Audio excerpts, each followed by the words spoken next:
Today's podcast is brought to you by Audible. Get a free audiobook download and 30-day free trial at www.audibletrial.com/thenerdcore. Over 180,000 titles to choose from for your iPhone, Android, Kindle, or MP3 player.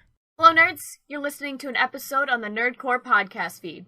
If you're feeling generous, please consider pledging to a tier on our Patreon at patreon.com/thenerdcore. We have tiers as low as $1 per month. Thanks so much, and enjoy the episode.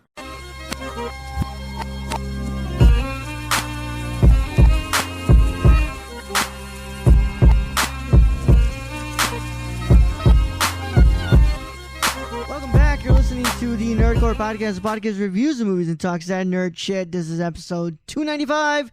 And it is your nerd news for the week. As always, you know that it's a Monday, so we've got nerd news, we got box office, and all that wonderful stuff to talk today. But as always, is your nerd. You're kind of here to host the show alongside my wonderful co-host, Young Yoda. Sup, everybody. Welcome to the news episode. What's going on, bud? How you doing? Doing all right, Al. How you doing? Doing pretty good, too. Watching a movie where Judas has a New York accent. Hey. Oh, God. Get over here, Jesus. Get over here. Come sit there right by me. I'm walking here. Can't you see it, Jesus? Here. Get some water. Oh, my God, man. To this water and some wine, please. Water and some wine. God, man, I love Harvey Keitel, man. And, him playing Judas is wild. But we're going to do that review tomorrow for Martin Scorsese month. And for now, we're going to go ahead and get some stuff. But, Brad, you got some cool stuff today. You got a bunch of new Funkos, right? Yeah. So I got a giant Boba Fett, which is right above my head right now. Mm-hmm. I got the Sand Trooper, which was this year, one of this year's convention pops. And then I got these two Batman ones, which were weird. They're like plushies almost. Mm-hmm. They're pretty cool though. Yeah, that's cool, man. I haven't bought a fucking Funko Pop in a long time. Neither had I until I walked in there today, and actually, yeah. I kept looking and picking through Target, and I found the Sand Trooper first. And then we're walking by, and Brenda finds Boba just hiding out somewhere. Mm-hmm. Yep. Looks cool, though, man. Looks like a really cool one. We've got a lot to talk about today, dude. And, I want to go ahead and preface some stuff here, man. I want to talk about a little bit of things that we've got going on. We could not do a live show last weekend, but, it just stuff got in the way. Mostly Brad did not tell me he was going to Tucson. So, that happened. No, God tell me, because then I got to know if I got to bring someone in. My bad. Yeah. It's whatever, either way, we didn't have one last week, but I did have to announce something on Twitter, and I'll announce it right now for everybody who is, not aware. The live show is now expanding to 2 days out of the week. So Friday, we will have a morning show starting at at noon Central Time, live on twitch.tv/nerdcore. And as always, we'll have our Saturday one at his regular scheduled time, 3 p.m. Central Standard Time. Brad will have an announcement to take care of on Saturday for you all. So get to waiting for that, man. That should be fun. But for now, Brad will not be on Friday because, he never really he has to go to work on Friday, right? No, actually, I have the day off on Friday, but I take my wife to lunch. So. Yeah, so there's just no way of him coming on. But we will have a couple of other cool guests on, and it will be a fun time. So just regularly tune in for to shoot the shit. Just hear us shooting the shit. Shoot the shot. Should be fun. And then Saturday will be a nice show again, and Brad will get down to his announcement, and we'll talk about Watchmen and hopefully other stuff. And I hope I get to watch Dr. Sleep this week. Yeah. Go spend your money because it needs the help. Yeah, fucking Midway beat it, didn't it, man? Yeah. Well, look, we've got more to talk about than that when we get to the box office, but let's go ahead and open this up with the breaking news.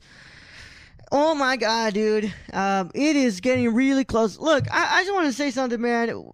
Back then when I was doing Cinecoog I told Frank, what do you think about this hitting 1 billion? And Frank was like, nah, man, I don't see Joker hitting 1 billion. And guess what? It is getting really close to it. Enough that now Forbes is saying that this is the most profitable comic book film of all time right now. Brad, what do you think about that? I mean, I think you asked me this last week. I told you it was hitting 1 billion. And I still stand by that.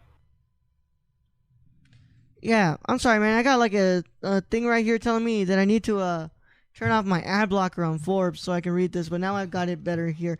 But yeah, no, when this movie came out, I said, what do you, because of the opening, and we were seeing how well it was doing. We're like, dude, I have a feeling that this might hit 1 billion. And Frank was like, nah, you crazy, man. I think it's going to get close.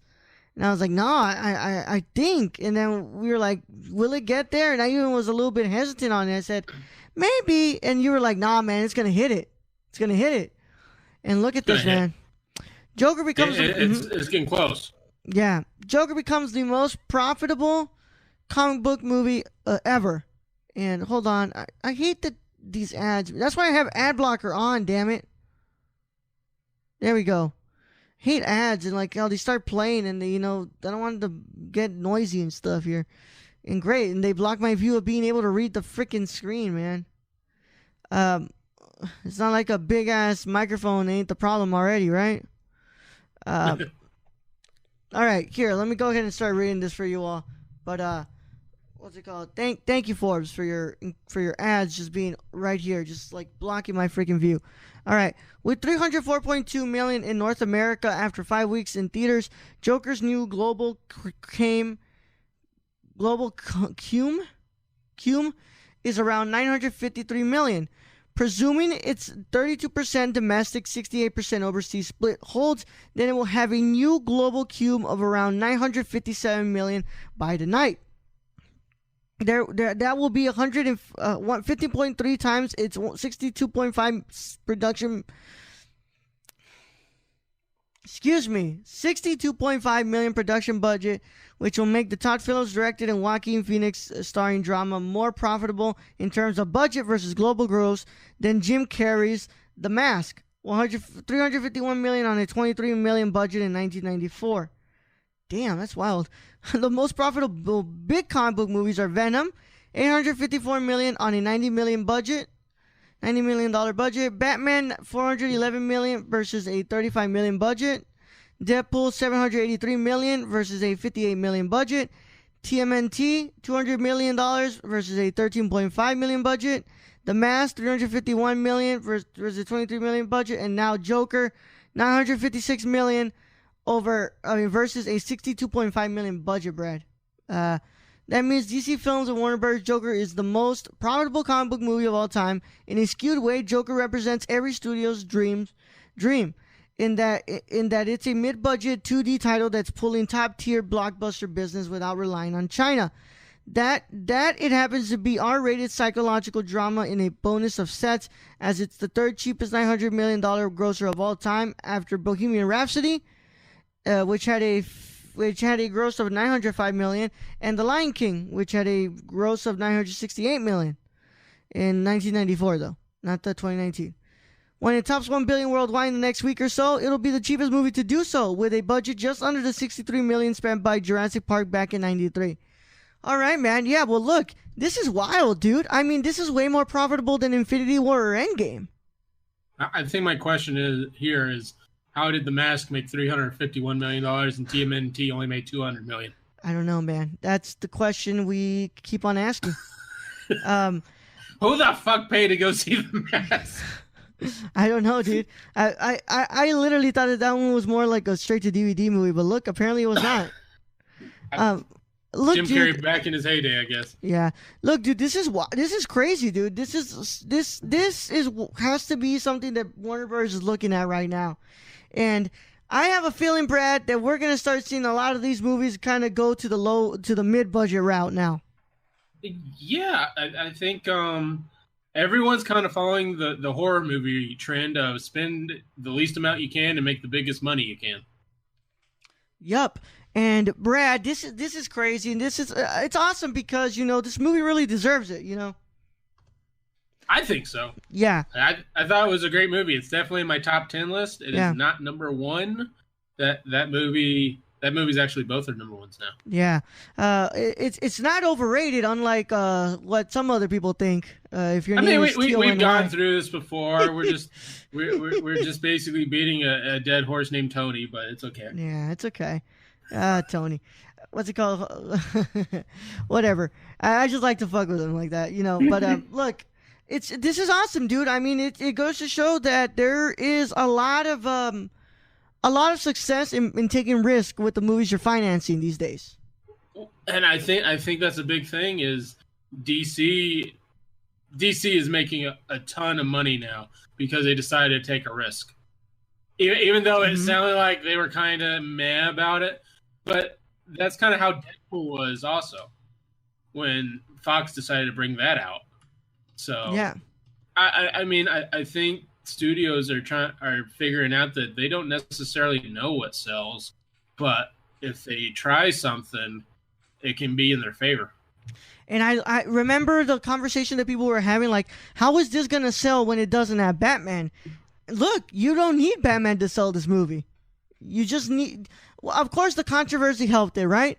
But well, yeah, I mean, and it had a good story behind it. Yeah, but the word of mouth that came after, you know, like people were like, "This was really good," and it just kept influencing people to want to go and see it, man.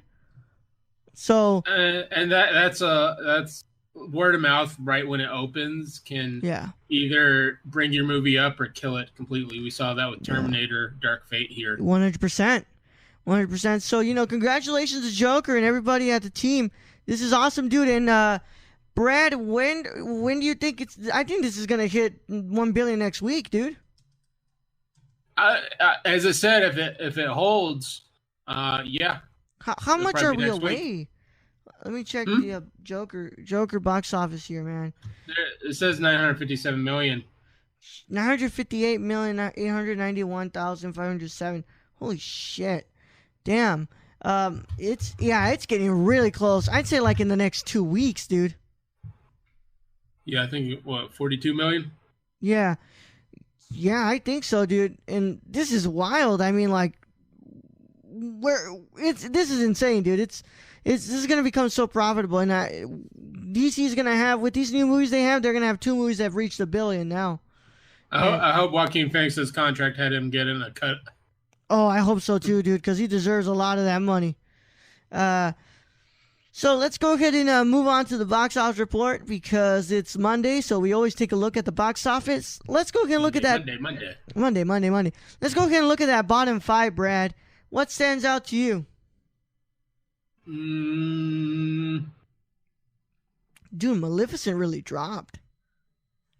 I mean, and Harriet was at 12 million, so it's kind of held pretty good. Yeah, but Jesus, Maleficent dropped. So like, I mean, Joker's looking pretty good at 6. Still, it made $9 million even after all this time. Yeah. How long has this movie been out? About a month? I think so. It's like almost a month, isn't it? Maybe a little longer. Maybe, dude.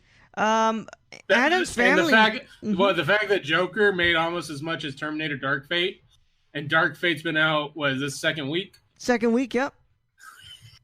That is bad. wild. That's bad, dude. It's gonna be, dude. Terminator Dark Fate could look at owing more than $100 million, bro. Yeah. Cameron is not happy about that. Man, he cannot be happy about that. No, especially since he produced it. Yep. I think Cameron's realizing the only way he could get this series or this set of movies back on track is if he directs it. Do you think that he's thinking that, or he's like, this is done. This series is done. I'm going to concentrate fully on Avatar. I mean, it's Cameron, so he's probably done. Yeah, I would expect. Although, unless his ego took a massive hit, then yeah, he'll probably come back for it. I wonder, man. So I'm looking at Adam's Family as well, dude.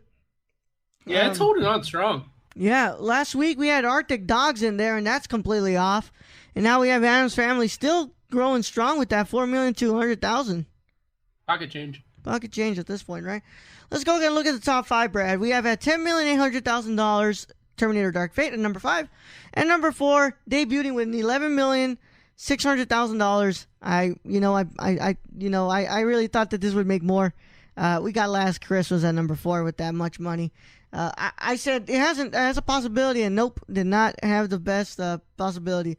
Playing with Fire, $12,800,000 as well, coming in here at number 3. What the fuck is Playing with Fire? Good question. It's a really good question, Brad. All right, well, how about you look it up while I read this other stuff? We have at number 2, Dr. Sleep, the newest newest Stephen King adaptation at $14,100,000. Debuted it with that much, and that's pretty impressive for a sequel to a movie that's really beloved. And I'm hearing a lot of really good things from people about Dr. Sleep. Even the people who are the biggest fans of The Shining say that this was a good sequel. You know, it of course it's not better than the original, but that it's a worthy sequel. And I'm really excited to go possibly watch this soon, Brad. You and I, we gotta do this one, man, because I'm really excited about this movie, and just hearing that people think it's a worthy sequel, that's enough to get me in there, dude.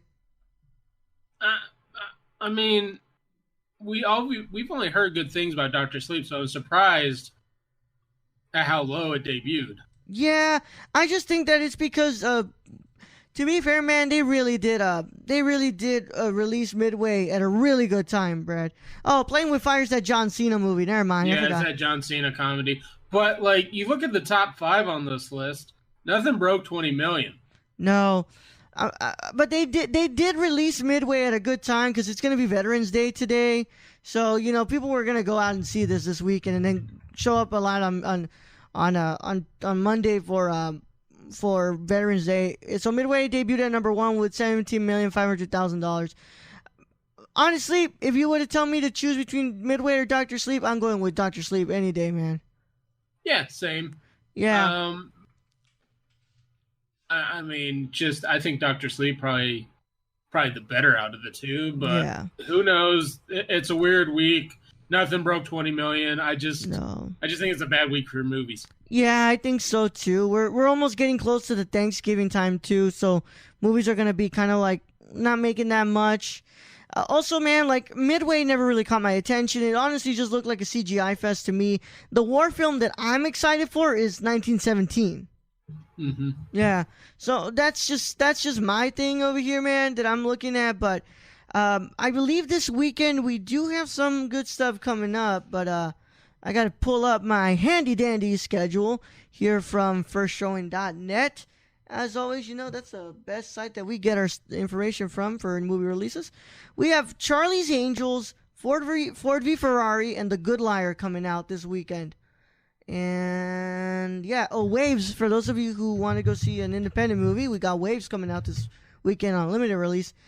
I think the Charlie's Angels is definitely going to be the one that makes the bank this weekend. Maybe, though, because Ford v Ferrari has been getting a lot of hype, and I really think people are gonna go out in numbers to see that too. Well, The Good Liar has Mirren and McKellen, so yeah, that people might be going to that for probably some good acting. Yeah, Helen Mirren is great too, man. Just amazing. That's a really good pairing. Dating Keanu Reeves and all that. Jokes. Yeah, I was about to say, wait, she did date, what's it called, Keanu? If she wanted to, she could totally date Keanu. Helen Mirren could possibly date anybody she wants, man, basically. You really can't blame her, though. She's a very beautiful woman. I'm over here trying to look for some box office tracking, man, for what's it called, for Charlie's Angels, but it's over here. Okay, so it's over here predicting a poor opening weekend. Holy shit, man. It is predicting between 25 and 35 million, man.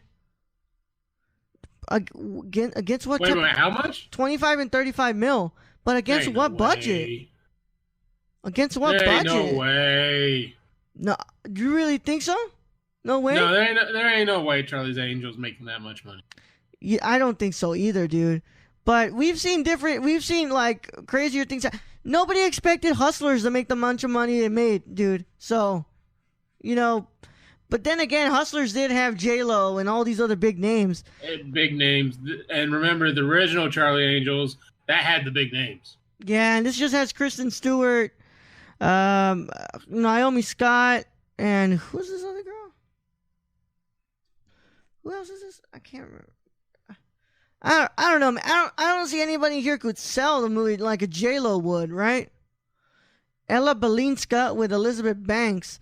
By the way, this does have what's it called? Patrick Stewart though. That's pretty cool.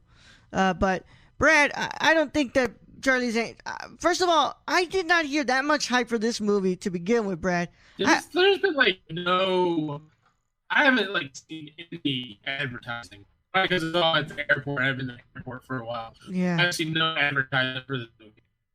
Yeah, no advertising. Also, I just talked to people in general, man, and they're like, this doesn't look good. It doesn't look like something I want to watch. I really have a feeling that Ford v Ferrari is going to come out on top just because it has that hype from the film festival, and it also, people kind of want to see what James Mangold's got up his sleeve now. Because I believe this is his first movie after Logan, if I'm correct. But I think it's mostly because of that love from the film festivals. What do you think, Brad? You kind of cut it out there, but yeah, I don't know what's going on, man. It's on my internet this time. I mean, it shouldn't be on my internet. Yeah, I'm kind of bouncing between 1 bar and 4. What the hell? All right, hold on. Let's go ahead and fix this. Yeah, so I was saying, do you think Ford v Ferrari is going to do better? Really, this is just like I always, when Ford v Ferrari, or versus Ferrari, as we all know, came out and we saw the trailer for it, I'm like, this is an award season movie. This isn't the make money movie. So to me, Charlie's Angels is the bigger name. Charlie, Charlie's Angels. Charlie Angel is the bigger name. That's what I say over here. But again, I think Ford v Ferrari is made just so they can be in award contention. I don't think it's the money making. This is like someone's passion project. Yeah, I think it has the star power to possibly make it sell a lot, though. Oh, I mean, you have I think it's Matt Damon in that, and Christian Bale. Yeah, what's it called? Christian Bale, Matt Damon. Yep. It's not the star power that's in it. It's the subject matter. I think it's a very small selection of people who would go see that. That small selection being like me and you and car dudes. Yeah, car dudes. Dude, car dudes are something else, dude.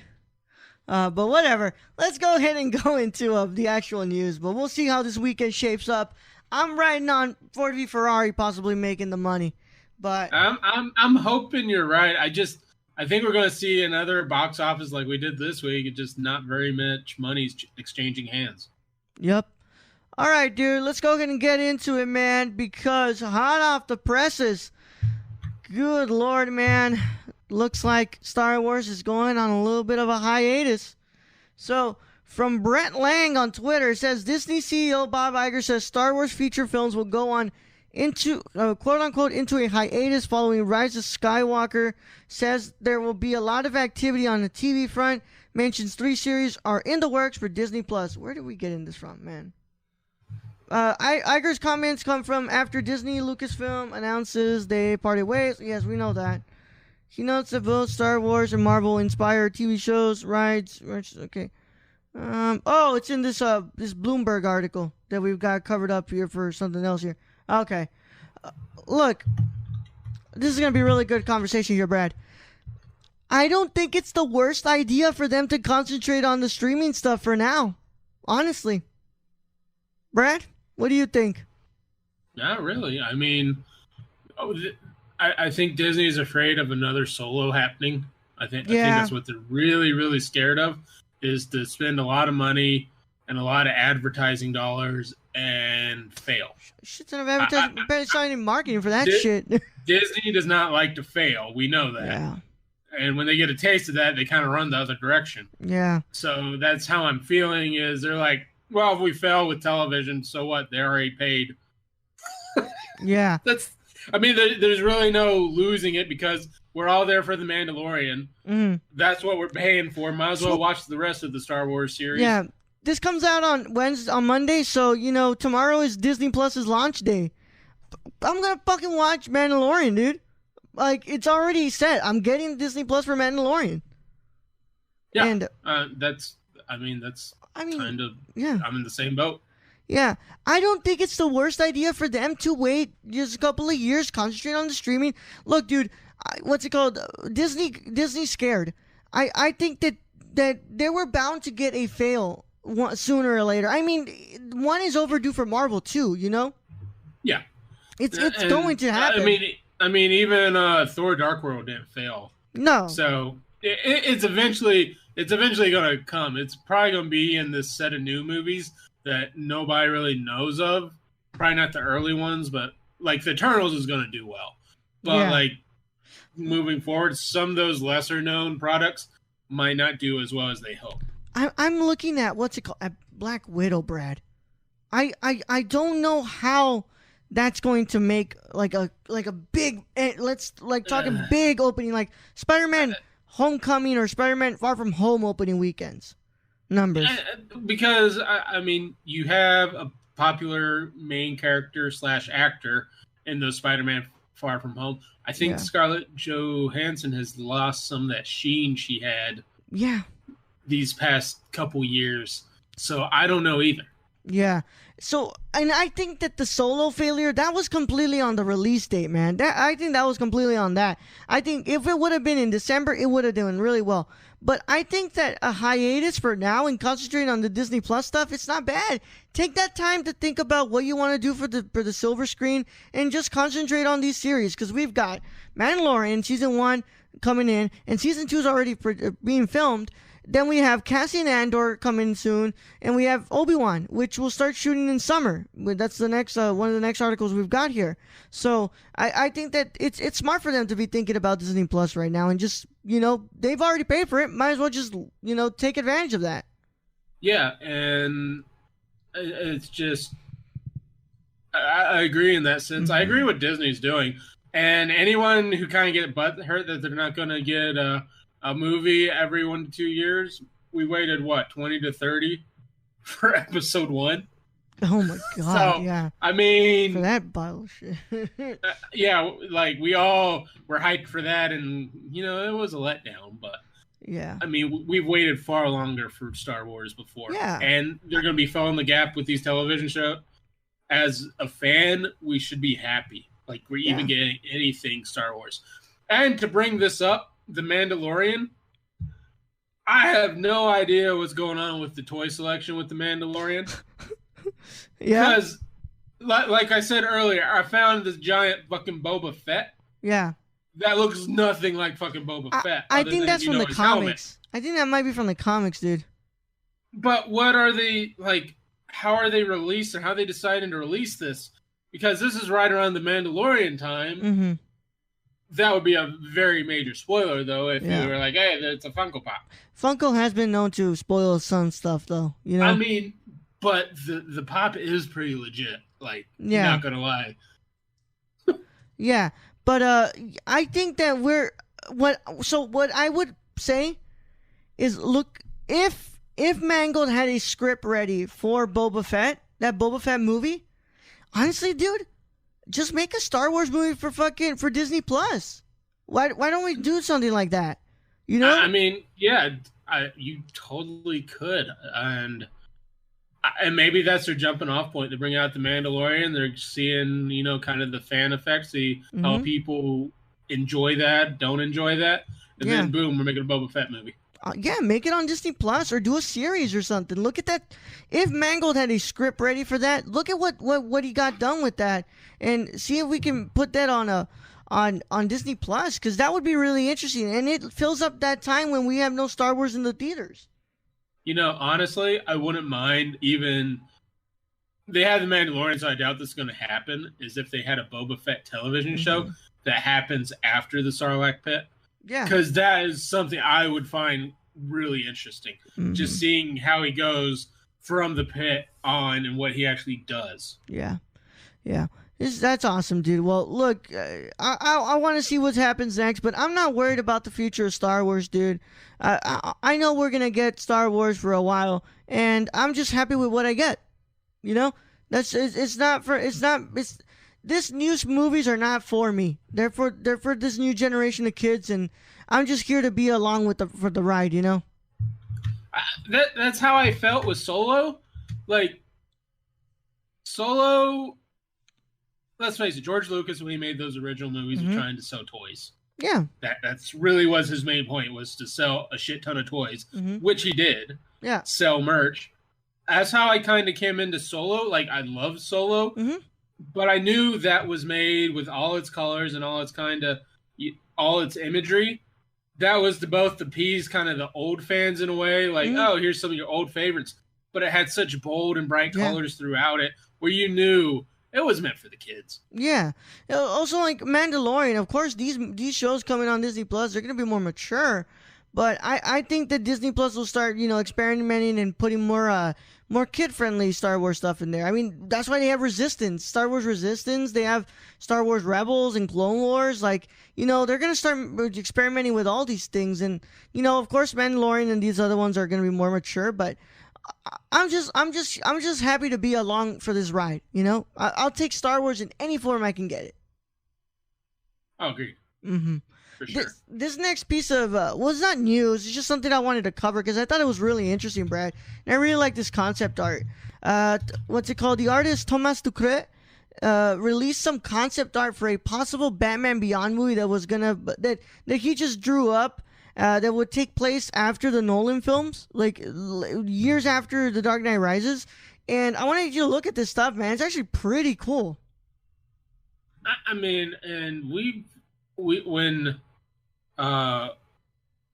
we heard about this new Matt Reeves movie, this was one of the first ones I think me and you went straight to, was could he be doing Batman a Terry McGinnis Batman Beyond movie? Yeah. I mean, look at this. And technically, I think he still could.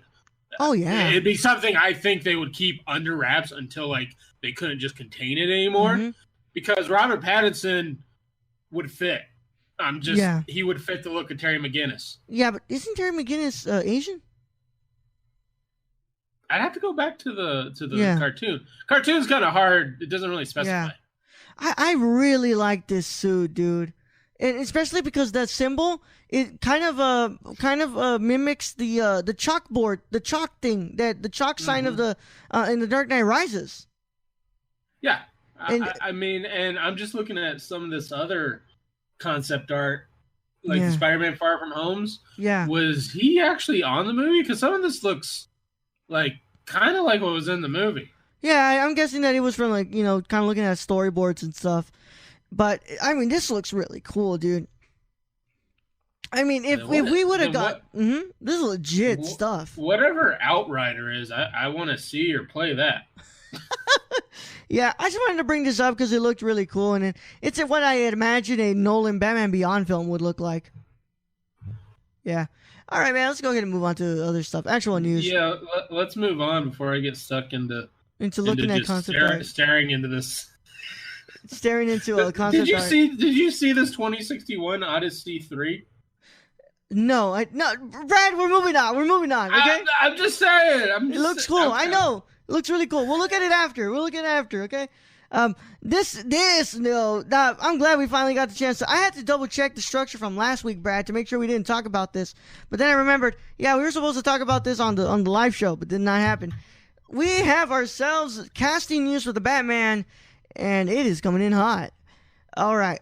Let's go ahead and first talk about who's going to be playing Alfred. Mr. Humberto Gonzalez from The Rap and Beatriz Verhoeven from the Rap are reporting that Andy Serkis is in talks to play Alfred Pennyworth and Matt Reeves the Batman. An exclusive from The Rap. Andy Serkis is in talks to play Alfred Pennyworth in Matt Reeves' The Batman, an individual with knowledge of the project, exclusively told The Wrap Robert Pattinson is set to star as The Dark Knight. Of course, Reeves took over the directing gig after Affleck stepped down from the role. Affleck was also expected to play Batman again, but then said he would be hanging up the cape for good. Reeves has since described the film as a defining and very personal story about the Dark Knight, rather than the origin story in the vein of Frank Miller's beloved Year One series. Serkis, who would join the cast, which includes Zoe Kravitz, who has been cast as Selena Kyle, aka Catwoman, and Paul Dano, who has been cast as Edward Nashton, also known as the Riddler. In recent adaptations, actors like William Austin, Michael Gough, Michael Caine, and Jeremy Irons have played Bruce Wayne's loyal butler, legal guardian, best friend, and moral compass. Ralph Fiennes voiced Alfred in 2 animated films. All right, I really like this. I mean, this was bound to happen, Brad. This was bound to happen. I honestly think he was going to be playing the Penguin, but then when he got the role of directing Venom 2, I was like, oh yeah, no, this might not happen. But him and Reeves have worked so many times together that it almost was weird for me to picture him not in a film with Reeves. So him being Alfred makes sense. It's a limited role, which he doesn't have to be there every day on set, and he can just go back to directing Venom 2. I mean, I think that's a great role for him. I think he'll do very well as Alfred. Yeah. I'm really excited about, and I can't wait to hear the casting for Two-Face next, man. I do have a question though. Yes, sir. How do you go for the Penguin from Jonah Hill to Colin Farrell? Yeah, this is the one I'm gonna have some talks about, man. It depends to me the version they're gonna want to do a Penguin, or make it. But I mean, it's already written how they want to do it. So how do you go from Jonah Hill to Colin Farrell? I don't know. It's two different actors with completely different sets of tools. Yeah. So for those who are unaware, it looks like Colin Farrell will be playing the Penguin in Matt Reeves' The Batman, according to Deadline from Matt Fleming Jr. Look, this is the most interesting one. I hold on. First of all, I think that Colin Farrell has all the talent in the world to possibly play him. But I'm not saying he doesn't. I'm just saying, look, how do you go from trying to get Jonah Hill to play the Penguin to go with Colin Farrell? I think Reeves had a lot of people on his short. I don't think Reeves is the director who doesn't have a short list of people. Like we saw the news on when Zoe Kravitz was casted. Said that Zazie Beetz was up next for it. So I think that Reeves has a short list. And I'm guessing he had to have a little bit more talks with Colin Farrell than compared to the amount of talks he had to have with Jonah Hill. Yeah, I can see that. Yeah. I just keep remembering I talked so much shit on Ben Affleck back in the day. You think you're gonna shut your mouth about this one? So I'm just gonna shut my mouth throughout any of these. Yeah, we could be seeing a really good performance, man. I hope that he wears a fat suit, it's dependent because that's older Batman. Mm-hmm. To me, Robert Pattinson isn't old Batman. No, he's not old Batman. No, he's young Batman. So to me, you could have had a slim and trim Penguin back in the day. Yeah. How do you think people not like us who are kind of open to the idea of seeing a different interpretation of this villain would react to a skinny Penguin, though? The thing is, I think Gotham basically put in that idea because it was played so well by a skinny actor. And that was a really, really young Bruce Wayne in Gotham. And I think people have gotten over the fact of the Danny DeVito Penguin, which that was an older Batman. Yeah. So to me, this one's kind of in between, probably closer to younger Batman, Bruce Wayne. So you're going to get a little bit after the whole Gotham when he's been Batman for a few years.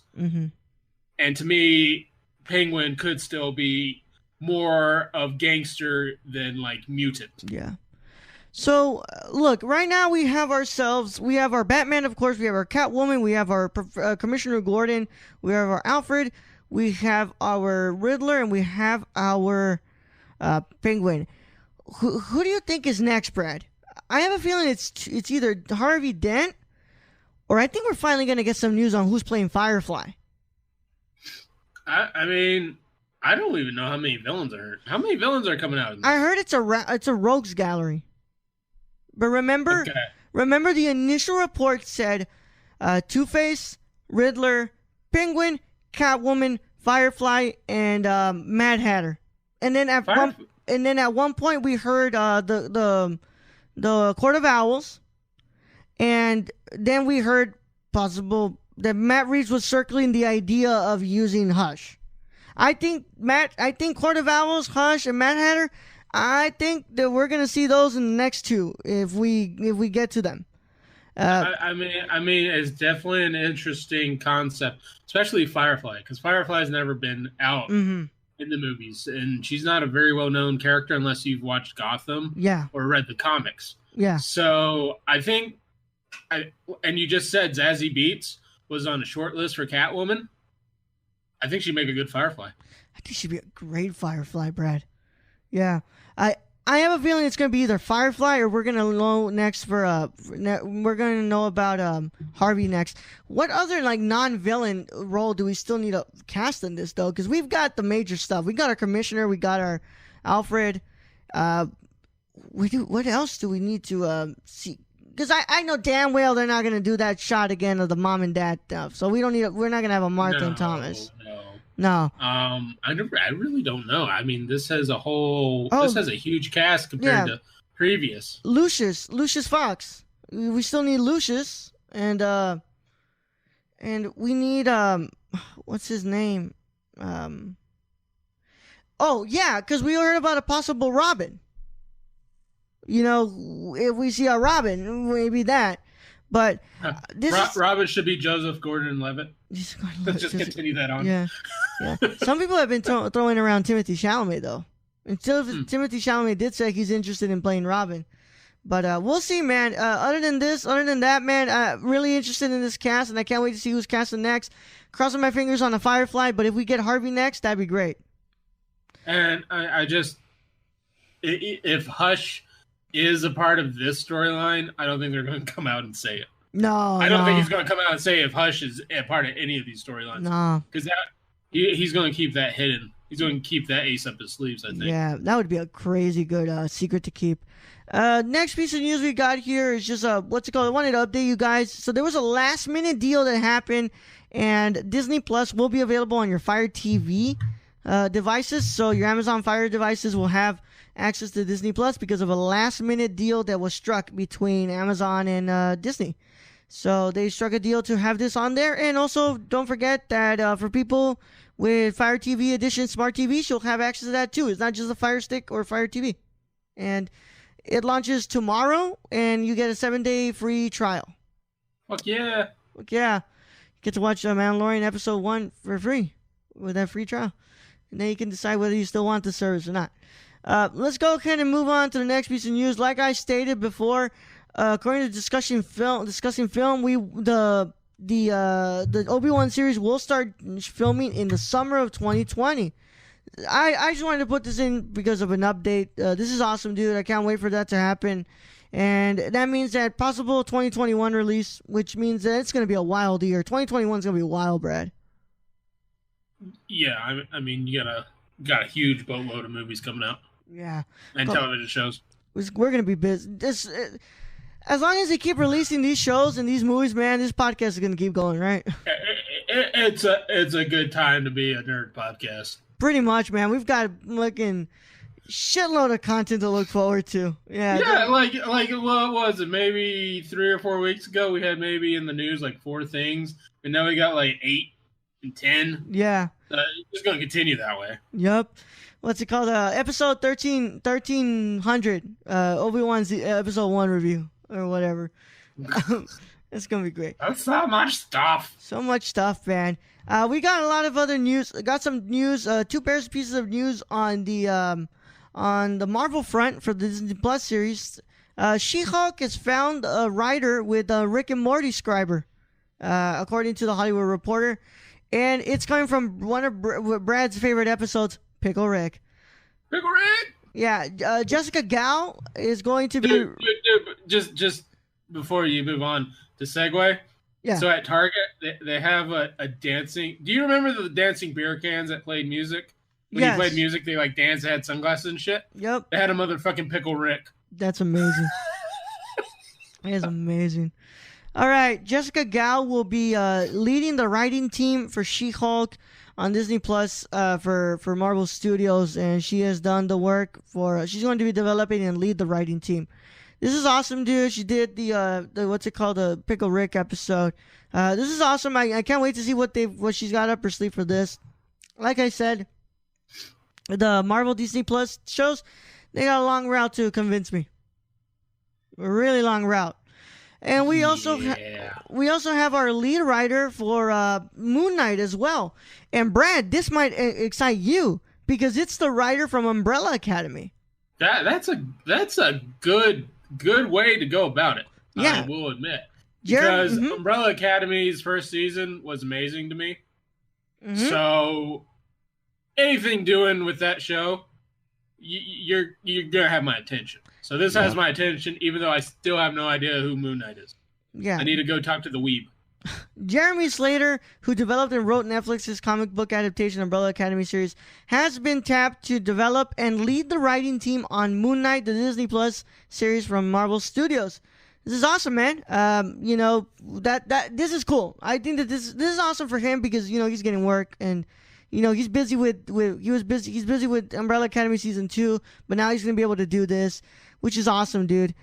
Brad, you're obviously really excited for this. I'm really excited too because, you know, this is a pretty damn, like, both of these are great writers. I just need to see trailers for these before I actually get convinced to watch them. I'm a little more excited for Moon Knight just because, one, it's Umbrella Academy, and I don't have any preconceived notions or horrible memories of Ang Lee's Hulk. So there's that. Where She-Hulk, I'm going, I don't know. Yep. I don't know, bro. I don't know. All right, man. They had an interview with Mr. Kevin Feige and Bob Iger. I'm sorry. And what's it called? According to him, with this Bloomberg Business article here with an interview, if you want to understand everything in future Marvel movies, he says you'll probably need a Disney Plus subscription, which basically confirms that. Looks like these shows are actually going to be really important to the overall story of the MCU. And guess what I have to say to this, Brad? Let the videos from the YouTubers commence. I'm going to watch those YouTube videos and know how they connect. Because, like I said, right now, I am not convinced on these shows whatsoever. So, I mean, this is Disney's gotcha, bitch, basically. Like, that's basically what they're saying is, gotcha, bitch, we're going to take all your money. Yeah. You want to know what's happening. But good thing is that YouTube exists, man. And I'll just click on a video from Chunky Nerd 69, and he's going to tell me how they connect and everything. Or you're going to have, like Jason Inman and all of them, and, you know, we're just going to get the rundown from those guys. Yeah, or Collider, Jason Inman. Yeah. Ashley V. Robinson, we're just gonna watch them like normal. Like normal people, yeah. I don't watch shows until I get convinced otherwise. By the way, I mean, it's really hard to convince me to watch the Wanda Vision. Yeah. But whatever the fuck that is. I mean, Loki. I can see me watching Loki. First episode. I mean I can see where that could be very humorous. Mm-hmm. But WandaVision, like, just the trailer and what I've seen of it. It's a no for me, dog. Nah, look, I will probably tell you, I will probably check out the first episode of Loki. Right now, I can tell you that for sure. I'm gonna have to wait on Falcon and Winter Soldier to hear how the episodes do, or a trailer, and get to know that. WandaVision, I'm probably not watching that shit, man, unless they're doing some crazy timeline stuff on there. But unless I start reading or hearing some reviews on it, like this is the greatest thing since sliced bread. Mm-hmm. Yeah, it's probably not going to happen. Yeah. But look, man, this is just Disney's way of saying we're gonna take your money, we're gonna really use it now. We're gonna. You thought we're taking your movie money? Now we're gonna take like your weekly money. Your weekly money, man. Oh God, mouse here. Broke mouse Cowboys. is in my pockets. Broke Cowboys, Brad. Broke Cowboys. Broke Cowboys, mouse in my pocket. Yup. All right, man. I also wanted to say something. You bring up Jason Inman, guys. You guys got to go and check out comicdriveforservicemembers.com to find out all about Jason's wonderful 5th annual comic book drive for service members. You guys go and do that, please. You know, Jason's a friend of the show. He's a wonderful guy, and he deserves all the love and support he can get on this venture. Because it's the 5th annual. Did you see his latest post though? Which on one? Twitter. No, I have not seen it. It was today. Someone sent him and he retweeted it. It was a giant just stack of comic books that were being donated. So thank you to everyone who's doing that. Yeah, that's awesome. He really does deserve all the love and support he gets, man. Go, guys, just go donate some comics for some service people, and they you know, let's go. All love to those who are overseas, and thank you for your service on this Veterans Day. So, Brad, let's go ahead and talk some trailers. We're almost done here. Trailer talk. You know, these were some crazy ass trailers. These were pretty good this week. Yeah. I'm not gonna lie, man. That Jumanji one looks pretty fun. I really need to watch Welcome to the Jungle now. You still haven't watched Welcome to the Jungle? No, dude. It's not. The Jumanji's actually really good. Yeah. I thought for being like a sequel, like 20, 30 years past the first one, I thought it was actually really well made. Yeah, I'm gonna get to watching it because this one really amped up the humor in it, and I was liking it a lot, especially Kevin Hart and The Rock in there. You know, The Rock doing that New York accent for Danny DeVito, and then Kevin Hart doing the Danny Glover voice. Yeah, that was great. I mean, and just seeing DeVito and Glover, I'm like, because you remember back in the day, they had the movies Grumpy Old Men. I really feel like we're going to get just DeVito and Glover and like a remake of those. Yeah. I can't wait, dude. This looks so much fun. With Pesci and De Niro. Pretty much. 2 thumbs up for me, dude. This looks really fun. Yeah, same. Yeah. It's the same thing I'm going to say about the Bad Boys for Life second trailer, dude. Oh, that looks really fun. That looks like Will Smith. This looks expensive. Yeah. I mean, is Michael Bay doing this again? No, Michael Bay's not doing this. Was he doing it? Because there were a lot of explosions going on, man. I don't know, man. I'm guessing he's producing it. But, dude, this looks like it's going to be so much fun. I mean, these two always make me laugh, man. Did you get the sense that this latest and, I guess, final trailer, it was basically just one scene in the movie? I think so. Because it was, like, dark on the road and stuff. Mm-hmm. Like, it felt like that was just one scene of the movie. Yeah. Bad Boys 1 and 2 are on Netflix. We got to do those soon because those Bad Boys. What you gonna do? Yeah, man. This looks so much fun. It looks like it's gonna be a great time, and these two can never really disappoint me, man. And I think that Will Smith is in definite need of a win right now. Yeah, he needs to get back on a winning streak because that Gemini Man. I mean, that would take the sale out of anyone's wins. Yeah, man. So, 2 thumbs up, and if I could give it more thumbs than I already have, I'd give it to Bad Boys for Life. Because it's Bad Boys for Life. Now, the next one. Holy shit, man. I thought that they were done with this stuff. You know, we heard about the Dark Universe stuff happening, and then Blumhouse was like, well, we're going to make an Invisible Man movie. Because why not, right? I have a question, though. What's up? Was Invisible Man such a dick back in the day? I don't know, man. All I know is that this movie looks freaking this movie looks freaking nuts. It looks freaking horrifying. Like, you know, we're over here like just crying about The Conjuring and going, that really freaked me out. I'm telling you right now, an invisible dude is way more frightening. Yeah, this looks honestly fucking scary as shit, man.